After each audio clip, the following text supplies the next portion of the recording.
Well, welcome to today's Lunch and Learn for Leaders and those who want to be. I'm super excited about our gathering today. Of course, we meet every Thursday on Zoom, and it's an opportunity for us to talk about current leadership issues, what might be challenges that you're currently experiencing, or just on a topic that's going to help us be a better leader. And from time to time, I like to bring in a guest. And so I'm super excited to have Keith Willis here with us today. Keith and I met through another introduction and we hit it off, and I was like, man, this guy, he's got it. He knows what it is about being a great leader. And so I invited him to come and be a part of our gathering today. Keith, thank you so much for joining us. Jill, thank you for having me on. Yeah. So Keith, just so that people get to know a little bit more about you before we start talking, tell me and tell us, what's your background? I own a company, Core Management Training, focused on leadership development training, primarily in the life sciences arena. I started my career in the Army, did ROTC, all that other good stuff. I was a captain when I got out, and then promptly got into the pharmaceutical industry. Worked for several different companies, worked at Ciba-Geigy initially in Albuquerque, New Mexico, and basically moved from west to east after Ciba downsized, ended up at J&J in the Toledo area where I was a sales rep, hospital rep, and then went into the home office in the New Jersey area where I did sales training. And then I was a district sales manager for about 6 years. And then from there, I went over to Wyeth where I did account management training. And then I was a director of field operations for one of the zone VPs. Went back into training after we were bought by Pfizer, and I did vaccines training for a couple of years. And then from there, went over to Otsko, where I had opportunity to build out leadership capabilities and leadership development department for that company. They were taking on responsibility for a multi-billion-dollar drug at that time. It was the most written product in industry. And because they were taking over responsibility for their own drug, we had to build out infrastructure. And then from there, I went over to Bristol Myers Squibb, where I ran one of the training teams with about 70 managers, 700 sales representatives. So between being in the military as well as my time in pharma, I've seen a lot of different things when it comes to the leadership. Yeah, good and bad, I'm sure. Yeah, exactly. Yeah. Well, let's go ahead and just jump right in. And I'm going to ask the question, what has been your biggest obstacle and how did you overcome it on your leadership journey? Yeah, so I think one of the biggest challenges that I've had, and I think a lot of leaders have, is around managing yourself. There are a whole constellation of things that go along with that. I think of it as part of it's emotional intelligence, how you're being seen. Are you being not only being an authentic leader, but also are you acting in a way that's the most appropriate? I remember one time my wife had told me that she would never want to work for me. So Ooh, when your spouse tells you that, that gets your attention. So sure. I look back on my journey. There are things that I did when I was in the military that, they just were not, they just were not good. And so you kind of think about that journey. I mean, I think one of the fortunate things, at least in pharmaceuticals, there's always been a lot of training.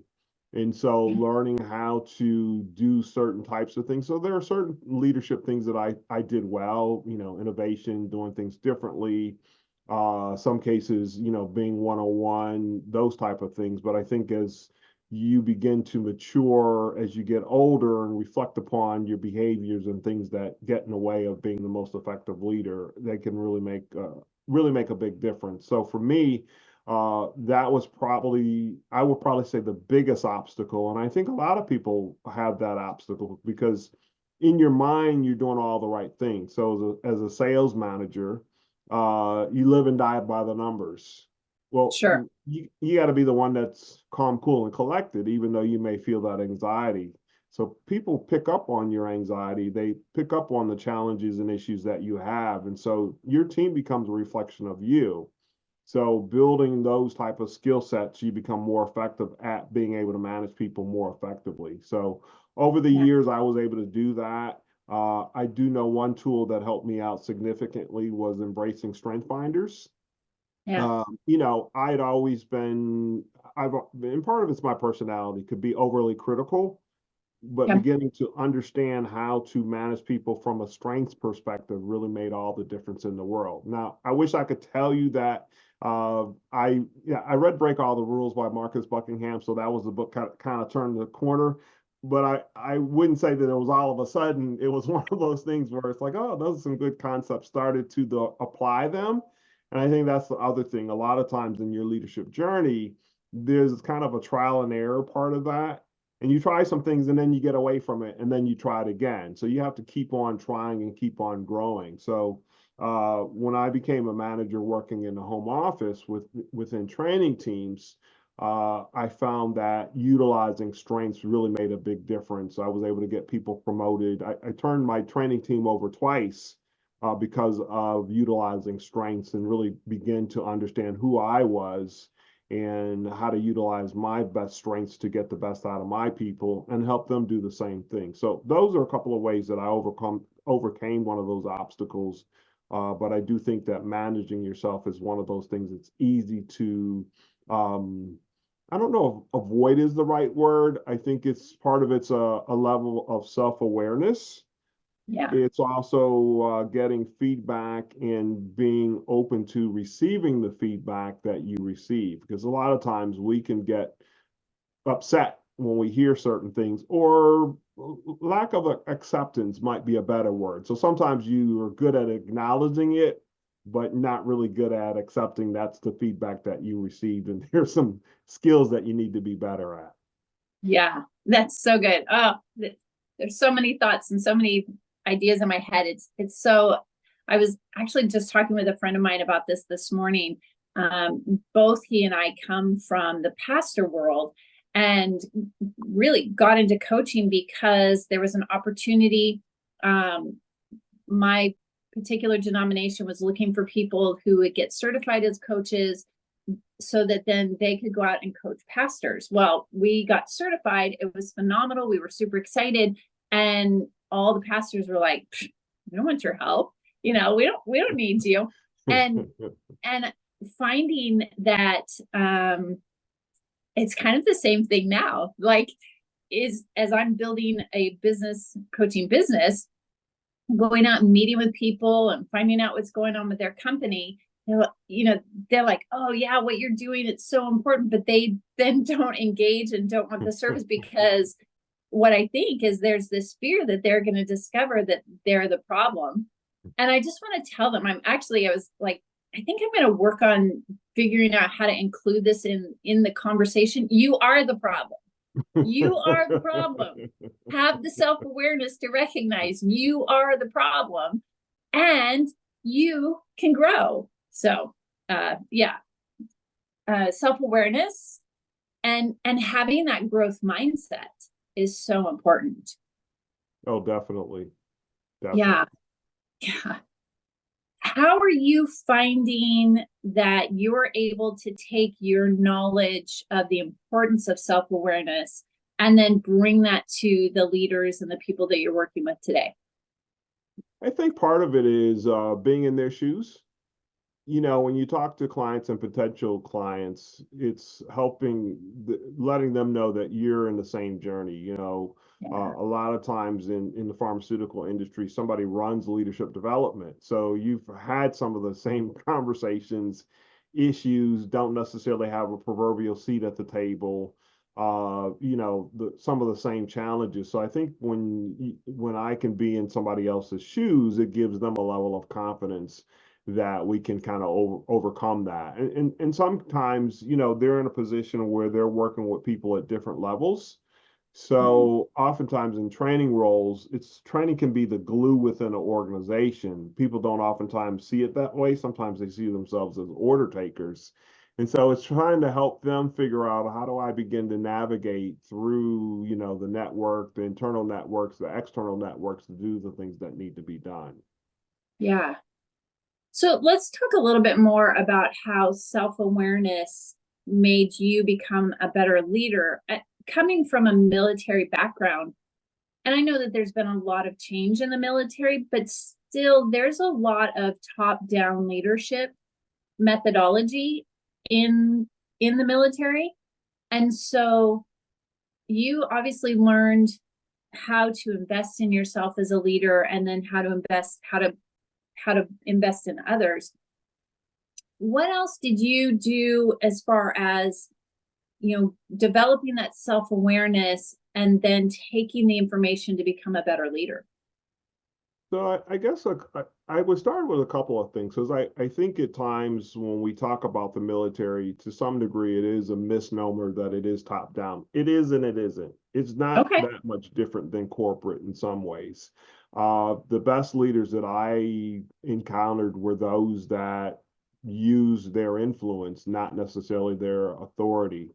If you had to use your authority, then you really weren't being a good leader. So a lot of times you're working within a team. I mean, my first platoon I had, I don't know, 70, I think 70 soldiers. You have 4 or 5 squad leaders. You have a platoon sergeant. Unfortunately, the lieutenant's the dumbest one in the unit because you've been on active duty a hot second. So you have to learn how to listen, get people's opinions and those type of things. So really starts early, that lesson, and then watching senior leaders, how and when to defer, really listen to the people that are in your command. So that had been my experience. And then I think one of the things that the military does extremely well is, in corporate America or even in business generally, you get promoted and there's no training. You just, hey, you're in charge, you're the manager. Well, I went to six 6 months officer basic course before I went to my first unit, and then mind you, there were 3 or 4 years of ROTC where I went to camp. There were evaluations, assessments, so you learn how to be, an officer. And same thing, those that go to West Point, every summer there's an engagement or something where they're learning how to lead. So it's not like you throw somebody in and then all of a sudden they're learning how to lead. It's constant training. I was joking with somebody the other day and I said, fortunately, the military doesn't treat training like corporate does, because if it did, we would be we'd be in extreme trouble. And so, I began to learn there that leaders read, and are well educated. And then, fortunately, I joined the industry. And pharma has its critics and those type of things, but generally you get a lot of training. So a lot of training around soft skills, social styles, DISC, emotional intelligence, crucial conversations, coaching and feedback, how to interview. I mean, the list goes on. And Sure. so you're surrounded by a lot of very intelligent, very bright people, and invariably the conversation comes up, what are you reading? So as a consequence of that, that's how you begin to develop a level of self-awareness. And then the other part of that is that it's not necessarily, and even if you move from company to company, you get a coaching workshop, and then, I like to think of a bundle. So crucial conversations, that's advanced coaching. You have some other elements that, you can add emotional intelligence, you can add resilience. All of those things help you be able to have different conversations or tough conversations with people. So become a lot more aware of people's responses to you, and it becomes more about them and not you. One of the lessons I learned is my role as a manager, or my role as a leader, is to make you the best version of you. So, Yes. if you're able to do that, then you're going to be a lot more effective, because if everybody on my team was just like me, we would be in a world of hurt. There's just some skills that I just don't have. And so you try to build a team that has a lot of those skill sets and brings a lot of things to the table, a lot of different ideals. And that's when we get into those discussions about diversity and things like that. Though that's why those types of things are very important. Yeah, absolutely. I mean, ultimately, that's what leadership is bringing out the best in the people that you lead, not because you were the best at doing the job that they're doing. Yeah, and sometimes you're managing people that are doing jobs that didn't even exist. So, you think about Drucker and you think about, his concept around knowledge workers. You can't, I mean, I know we talk a lot about leading by doing and leading by example. I think there are some things that you can do, but I think there are also some things that inherently you have people on your team, you've never done their job, and you're never going to be an expert in doing their job. But there is Yeah, a way to coach them, be able to provide them with feedback and help them in a way that they can impact the business in a positive way. sure. Yeah. Uh, we talked about feedback a few weeks ago, and we started with the fact that it's feedback when I give it, it's criticism when you give it to me.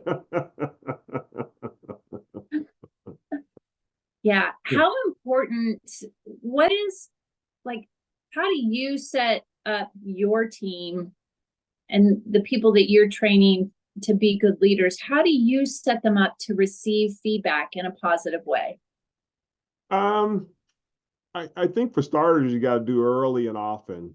I was doing a course on psychological safety, going through a trainer, so on and so forth. And somebody had come up with a statistic 5 to 1, 5 positive to 1. I know Manager Tools, which is a podcast that does a lot of stuff around management. I think there were 7 to 1. So at the end of the day, you should be given feedback a lot, and it's Sure. not hard to do.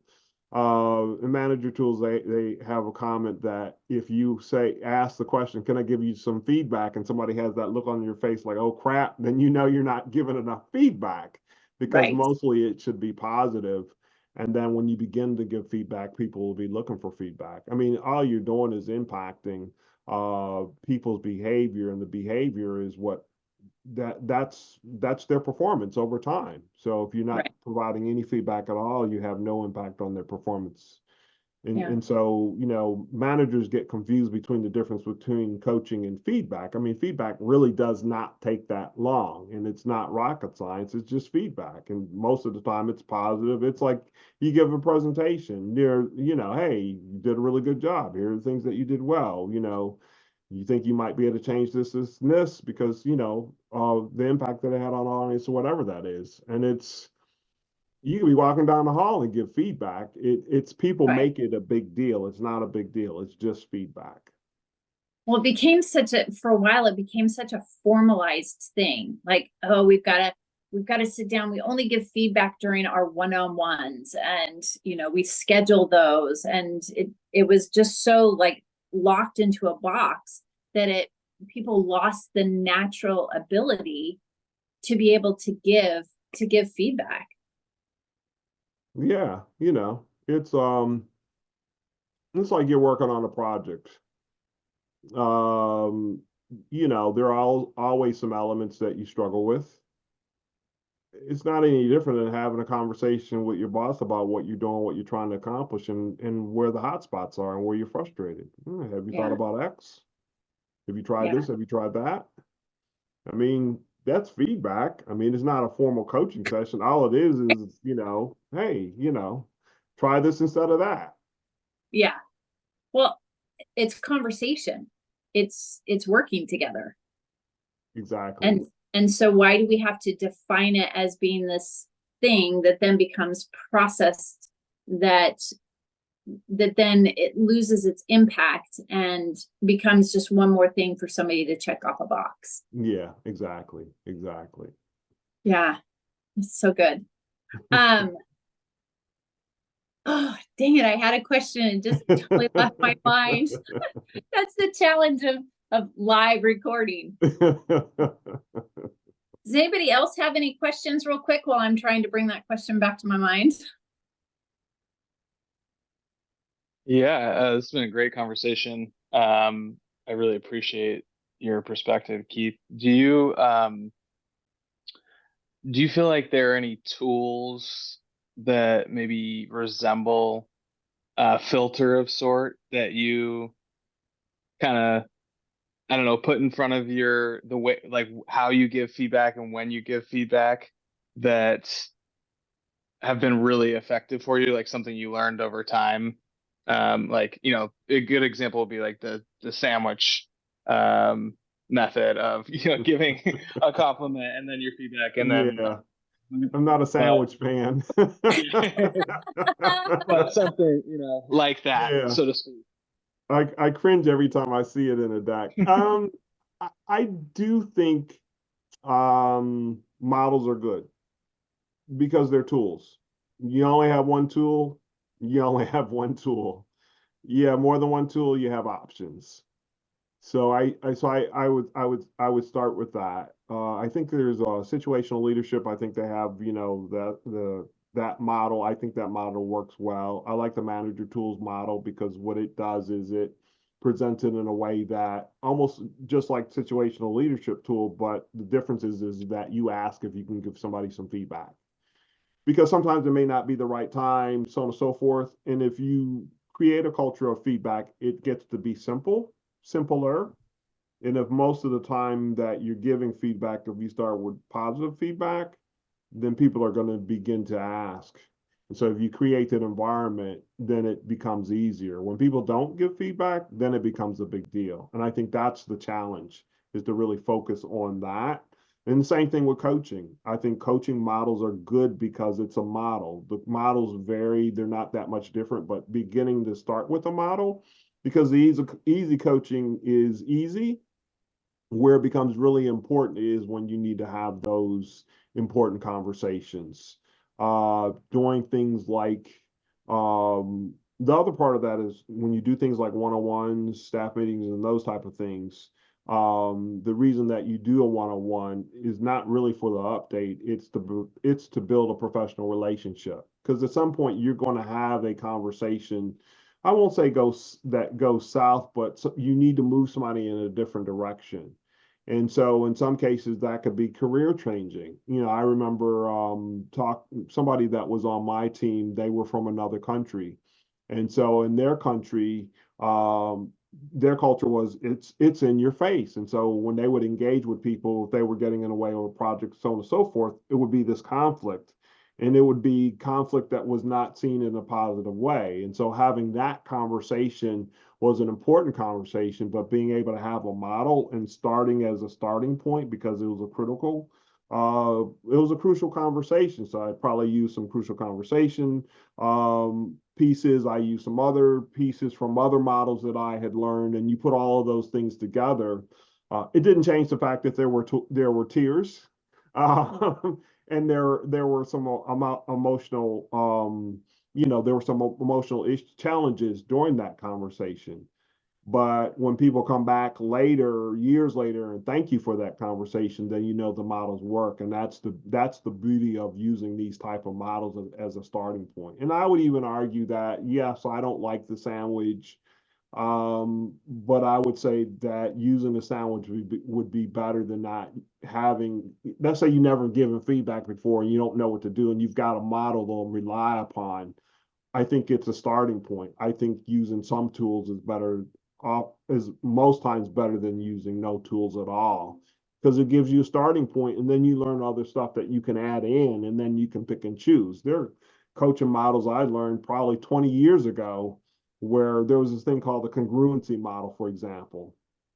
And I pulled that tool out when I was having a problem coaching somebody in, like closing, for example. Look, I know you know how to close. You've been doing sales for 20 years. What's the deal? Yeah. And so there was a value issue. But if Yeah. I had not learned that model, I would have never asked that question. I would have kept coaching the way that I was coaching. But because I pulled something from, another model and used it, we got to the issue and got to the challenge, and we were able to have a conversation. And it was never a negative conversation, but it was a factual conversation about how do we move you forward. So I think whether you're doing coaching, you're doing feedback, even if you're doing business planning, I think models are great because they're frameworks. And then from there, you can get creative and all that other good stuff. Yeah. You know, Thank you. Patrick Lencioni, he talks about employee engagement. And one of the things that he said, there's 3 pieces. And one of the big pieces is that managers know their people, that they're known. And so if I, as a leader, know my people and have a relationship with them, then when I'm giving feedback, it's going to become,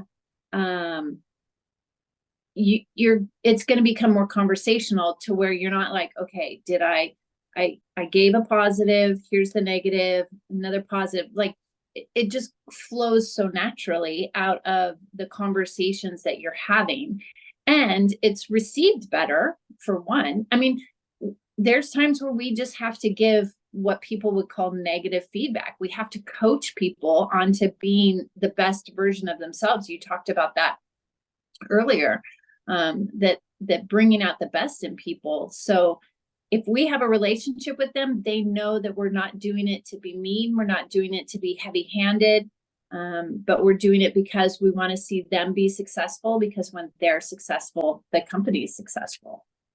Absolutely. So, yeah. I mean, I think that, as a part of that, because in Patrick Lencioni's book, when he talks about that piece there, I think one of the other things that's really telling is the manager, and this is the piece around the leadership piece, I think sometimes that's missing, because it's a great book. And even when you get an Amy Edmondson's piece around psychological safety, at the end of the day, the manager has to have some level of vulnerability, because none of that happens unless the manager signs up for it.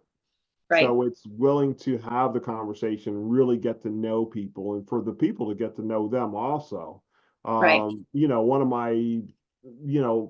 of the lessons I learned, I asked my team, I told my team, I said that I have a tendency to be overly critical. So if you think I'm being overly critical, then you need to raise your hand. You need to tell me that, because it's who I am. It's personality flaw, or whatever you want to call it. And so that opened up the lines of communication, because it was, acknowledgement of, look, I got gaps just like everybody else does. Right. Have a real conversation with me about how you're feeling. And so I think those things get to be really important. And I think that's the base leadership that everybody can have, whether you're a leader in that you lead leaders, or you're an individual contributor and a leader in being willing to be vulnerable, to have the conversations that you need to move people, not only to move people forward, but to move yourself forward. Yeah. Well, Keith, thank you so much for your time today. This has been great. We'll have to definitely have you come back and share some more. Where can people find you? So yes, you can find me at coremanagementtraining.com. It's exactly how it sounds. If you spell all the words out, so it's literally 2 T's, because when core management ends with a T, and then there's a training. So that's my website, or you can get me at kwillis@coremanagementtraining.com. All right. Awesome. Well, thank you again so much for joining us today. And thanks everybody for being here. Of course, quick announcement. We will not be meeting next week, because I'm doing a presentation and it's smack in the same time. So next week will be canceled, unfortunately. I don't like to do that, but it couldn't be avoided. But we record these, they're up on YouTube. It's a great opportunity. You can go back and watch maybe some previous episodes, kind of brush up on some of the leadership stuff we've been talking about. If there's ever any way I can be a resource for you, you can reach me at jvaldez@linkconsulting.info. If you go to linkconsulting.info, there will be a pop-up that comes up, and I have a free gift for anybody who goes there. It's a little ebook called Confident Leadership: How to be a Confident Leader of a Committed Team Providing Stellar Service. And I would love to be able to give that gift to you. And until 2 weeks from now, thanks for joining us, and have a great rest of your day. Bye. Thank you so much. Thank you all. Thank you, Keith. Thank you. Thanks. Appreciate it.